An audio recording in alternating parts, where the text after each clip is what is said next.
Hey friends, and welcome back to the channel. And I am working on my Frosty Waterfalls Sparkle Bag final project I believe 8, project 8, and I still have, by the way, a little bit left. I've This is what I've got left, guys. Just a few things. Plus, I have a little bit of check glass, and actually have a little bit of these left. Some of my check teardrops, some of my rainbow, the top drilled. I've got some of these left, and just a few of my bellflower check beads, and of course the twisted focal I did not use yet. So I'm going to save that for a future project. But anyway, this is what I've got left. So I've used everything else. Now, what I have left here is my 3mm, the white and silver, and then the matte rounds in the rondelles and the bicones. So I thought this would make a really fun, like triple, like a wrap bracelet. And it's just a simple bead stringing project, friends. But I thought, anyway, I just wasn't really, like, there was a couple other things I'm going to do, but I already used up my stuff on other projects, so maybe we'll get into that for my February sparkle bag. But I thought this would be really fun because this is going to go almost seasonless, but certainly going to come into the spring and summer. But it's a really cool matte look. We have just a smidge of shine here with these half-plated silver teeny tots. And then, of course, I am using the closed jump ring. And then I just grabbed some 2x2 crimps for a magical crimper, one oval jump ring, and a lobster. And then I'm using some beautiful navy blue bead stringing wire. And I just thought this would be really fun to kind of use up the mats. I could have done, there's lots of different things we could do, but just a fun idea. So anyway, guys, this is what I'm up to. So here is our final project for Frosty Waterfalls for January. What a beautiful bag. Hope you guys enjoyed stringing and creating and designing. That was a gorgeous bag. So here's what I've done, friends, is about 21 inches worth of beading. Okay, of course, modify that according to the measurement of your wrist. And obviously, what I've done, as you can tell here, is I've taken and just color blocked my teeny tots, color blocked my 4mm matte bicones with that AB wash on them at the beginning and the end. And then in the middle, the whole center section here, what I basically did was I just went with the rondelle, the white mats, the smoky white mats, the rondelles, 2 on each side of a blue round mat. And then I did 2 blue rounds and a white. And I just alternated that throughout the entire center, spacing every 3 with one of my 3mm. So therefore I've used up all of these now. I used up my full strand of these. And that's what I've come up with. And so what I'll do now is, what we'll do is just, wrap it around 3 times, and all we have to do is crimp and close it. But I just thought this would be a fun idea to share with you guys. So again, modify your measurements accordingly. I went ahead and my stringing, just this beads, from bead to bead, is 21 inches. And then I did use the round toggle, and now I'm just going to put on my own, it's probably about a 15mm lobster. Now, what I did use the magical crimper, was you can use a wire guardian or some French wire. I just went ahead and fed my blue wire. I did kind of want it to poke out. I love this blue tiger tail that I'm working with. At any rate, that's what I got going on, guys. So I just put that wire right around that closed jump ring and used the magical crimper, and then just blocked off a section of our teeny tots, went back and forth with the rest of that pattern, used up every single one of my last rondelle and round mats, and every single last one of my bicones. And now all we have to do is literally simply crimp it off, and we are done. So in order to do that, like similarly to like when we're doing a lariat or anything like that, you can keep your bead stopper on or not. Let me get this out of the way. And what I've done is I'll just put it around like a snake because I don't want it to be like, if I push it too tight, do you see, let me pull you down. Do you see what happens, friends, when I push it too tight? Do you see how my beads look kind of funky? Well, I would prefer that they just lay nicely next to each other rather than crammed. So what I'm going to do to accomplish that is just do my snake. Many, many, many designers do this. I am one of them. It is a great idea. So we just put it around like this. Make sure I'm flush up here at my closure where I've already closed that off. And that'll bring everything down, but it will allow all my beads to sit nicely next to each other, not be too crammed and crunched, especially on my bicones here. And then I will go ahead and finish it off. So I'm just going to put on basically a crimp, and then I am going to do a very, very, very tiny loop here to add my closure.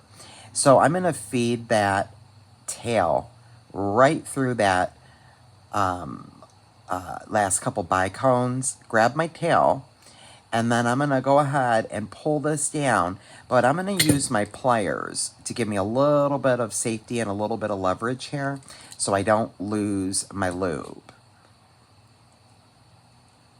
And grab your round nose or whatever you've got. So I'm going to use that for some leverage to go ahead and pull that tail.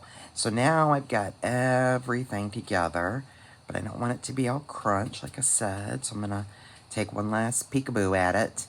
And then now what I'm going to do, friends, is I'm going to go ahead and I am going to make a very, very, very tiny loop right there to attach my jump ring and my closure here. So in order to do that, I'm just going to pull my bead stringing wire down as much as I can without losing my loop, but also giving myself enough room to crimp. So that's about the size loop I have. It's quite small. But once I crimp this off right now, this loop is going to be even smaller. So you can use your regular crimper. It doesn't matter. Whatever method you want is fine. But see, once I crimp this, how it's going to make that loop even smaller. That's just exactly what I want. And so I'm going to go ahead and give that a squoze and see if I can get this shaped like a round bead.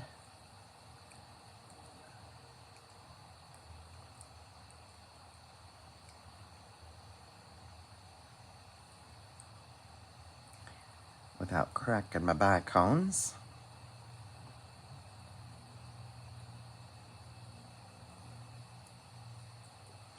By the way, guys, if you were in my email newsletter list, you received my email, went out on Friday. My weekend-long sale ends today. By the way, happy Monday, everybody.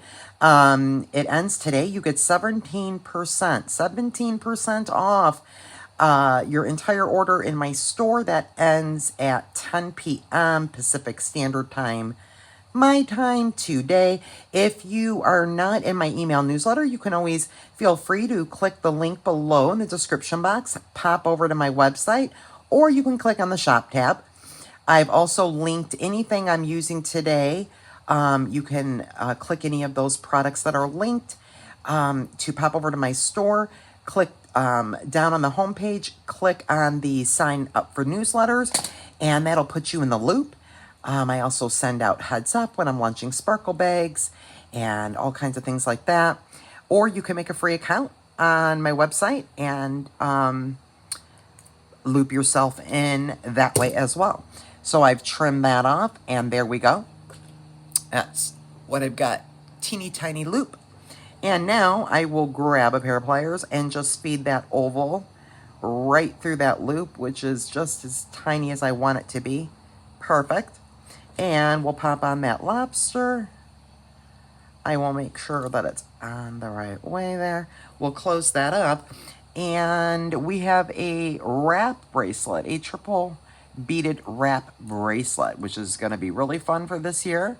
You can use any beads you've got to do something like this. Really, really fun. If you're selling your jewelry, this should be a fun seller because we're into stacking. We're also trending this year with beaded jewelry is back.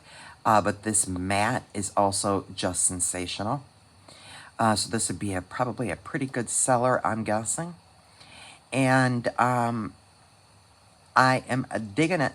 And this is going up in my store.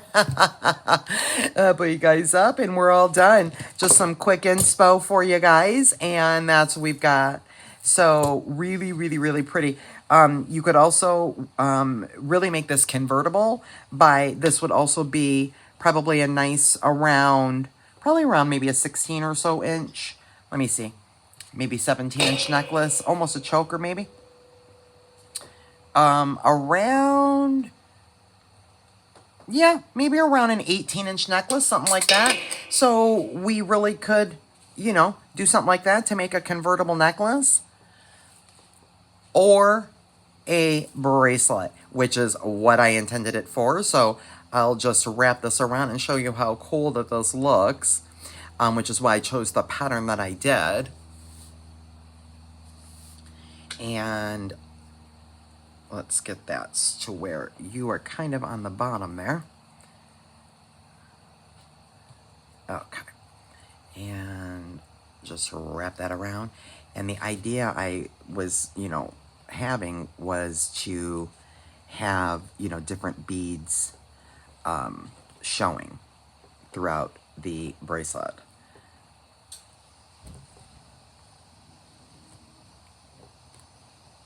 I can get a hold to it. Probably should have put the lobster on the top. But of course I always have to make things difficult for himself. But I love these 9.5 millimeter. I think these are 9.5 millimeter closed jump rings that we got in the bag because they are really, really great. They're great for so many things, but I love these closed jump rings. They're just the perfect size. Let me do it the other way. Let me do it the other way. Let me put you on the bottom. See if I can get some leverage going here.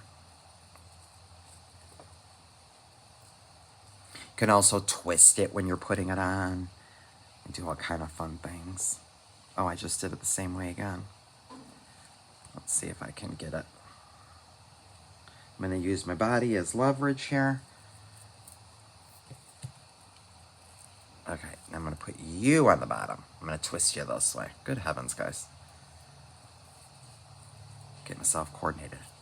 Now I got myself coordinated. Okay, and on you go. And there we go. And so, I have you up. I was going to say, let me pull you out. So this is what you have. And so basically, what you've got is, if I can scooch it correctly, is that you have all three types of the beads showing. But also what's really cool about like a wrap bracelet like this is we can twist it when we're putting it on, as we're putting it on, or after we even put it on. You could intentionally twist it like this, you know, to where it just has a really cool, it just lays in a really cool way. So you could do something like that. Just a really, you know, wrap bracelets are really, really fun. So lots of really fun things that you can do. But at 21 inches, that fits me pretty good. I've got just a little bit like a finger space here, which I think is good.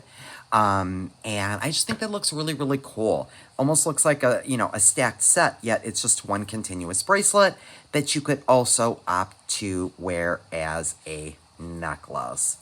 So I hope you guys enjoyed some design inspiration from Frosty Waterfalls, my January sparkle bag, and designed some beautiful pieces.